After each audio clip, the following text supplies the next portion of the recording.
بسم اللہ الرحمن الرحیم۔ نبی کریم صلی اللہ علیہ وآلہ وسلم کا یہ فرمانا کہ دین سچے دل سے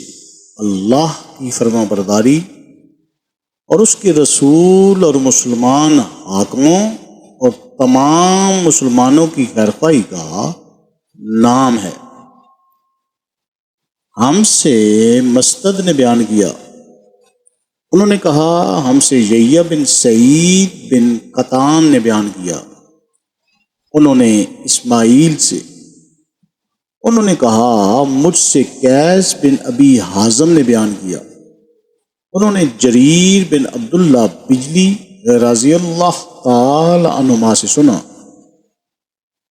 انہوں نے کہا نبی کریم صلی اللہ علیہ وآلہ وسلم سے میں نے نماز قائم کرنے اور زکوٰۃ ادا کرنے اور ہر مسلمان کی خیرخواہی کرنے پر بیعت کی۔ اللہ تعالی ہمیں احادیث مبارکہ پر عمل کرنے اور اس پیغام کو ہر انسان تک پہنچانے کا ذریعہ بنائے، آمین یا رب العالمین۔